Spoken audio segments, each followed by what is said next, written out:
परंतु कोणी जबाबदारी झटकण्याचा प्रयत्न मुद्दामून केला तर आपल्याला सांगता येत नाही की एखादा वेगळा निर्णय सुद्धा घेऊ शकतो.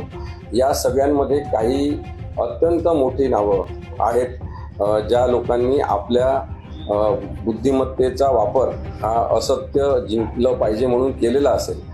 दिल्लीत शिवसेना कुणाची? सुप्रीम कोर्टात सुरू असलेल्या या सुनावणीकडे आता संपूर्ण महाराष्ट्राचं लक्ष लागलंय.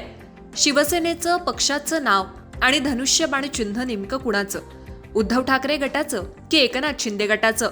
याबाबत सुप्रीम कोर्टात महत्त्वाची सुनावणी सुरू आहे. या प्रकरणात ठाकरे गटाच्या वतीनं ज्येष्ठ वकील कपिल सिब्बल यांनी जोरदार बाजू मांडली आहे आणि बाजू मांडताना अनेक महत्त्वाची कागदपत्र आणि युक्तिवाद न्यायालयासमोर सादर करण्यात आले आहेत. सगळ्यात महत्त्वाची गोष्ट म्हणजे या प्रकरणाची सुनावणी 3 न्यायमूर्तींच्या खंडपीठासमोर सुरू आहे. यामध्ये सरन्यायाधीश सूर्यकांत, न्यायमूर्ती बागची आणि न्यायमूर्ती मोहना यांचा समावेश आहे. आता इथेच या सुनावणीला एक वेगळा ट्विस्ट मिळताना दिसतोय. ठाकरे गटाची बाजू ऐकताना न्यायमूर्ती बागची आणि न्यायमूर्ती मोहना यांचा कल ठाकरे गटाच्या युक्तिवादाकडे असल्याचं जाणवत असल्याची चर्चा आहे. मात्र सरन्यायाधीश सूर्यकांत यांची भूमिका अजून स्पष्ट झालेली नाही. त्यामुळे आता सर्वांचं लक्ष त्यांच्या भूमिकेकडे लागलंय. कारण पुढच्या सुनावणीत शिंदे गटाचे वकील आपली बाजू मांडणार आहेत. शिंदे गटाकडून कोणते युक्तिवाद केले जातात आणि त्यावर न्यायालयाची प्रतिक्रिया काय असते हे अत्यंत महत्त्वाचं ठरणार आहे.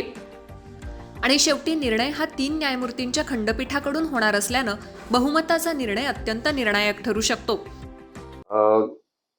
बहुमताच्या जोरावर एकनाथ शिंदे यांच्या गटाला जी मान्यता देण्यात आली ती चूक केलेली आहे पुन्हा सांगण्यात आलं, जसं सुभाष देसाईच्या केसमध्ये आणि यापूर्वी जस्टिस चंद्रचूड यांच्या बेंचनी जो निर्णय घेतलेला त्याच्यामध्ये सुद्धा सांगितलेला की बहुमत केवळ आमदारांचं लक्षात घेऊन जी काही प्रक्रिया झालेली आहे विधानसभेमध्ये ती चुकीची आहे. राज्यपालांनी केलेली प्रक्रिया सुद्धा चुकीची आहे आणि त्यांनी जी बहुमत चाचणीचा निर्णय घेतला होता तो सुद्धा चुकीचा आहे.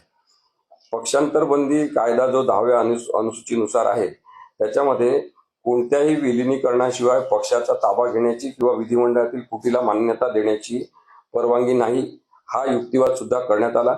आता यानंतर शिंदे गटातर्फे त्यांचे वकील पुढच्या तारखेला मांडणी करतील आणि पुन्हा काही मिनिटांचा कालावधी हा कदाचित 10-15 मिनिटांचा कालावधी हा आम्हाला सुद्धा दिला जाईल बाजू मांडण्यासाठी उद्धव ठाकरे यांच्या मूळ शिवसेनेतर्फे. तेव्हा कपिल सिब्बल सर आणि ॲडव्होकेट देवदत्त कामत हे पुन्हा काही मिनिटं बाजू मांडतील की उर्वरित मुद्दे जे आहेत ते कव्हर करण्यासाठी. परंतु संविधानिक दृष्टिकोनातून अत्यंत स्पष्ट अशी केस आहे, न्यायालयाच्या लक्षात आलेलं आहे असं नक्की म्हणता येईल. तुम्हाला अपेक्षा आहेत का की निर्णय तुमच्या बाजूने? हा निर्णय मी आधीपासून सांगतोय की हा निर्णय संविधानाच्या दृष्टीने उद्धव बाळासाहेब ठाकरे यांच्याच बाजूने लागायला पाहिजे. तशी अपेक्षा संविधानाची आणि लोकशाहीची आहे. परंतु कोणी जबाबदारी झटकण्याचा प्रयत्न मुद्दामून केला तर आपल्याला सांगता येत नाही की एखादा वेगळा निर्णय सुद्धा घेऊ शकतो.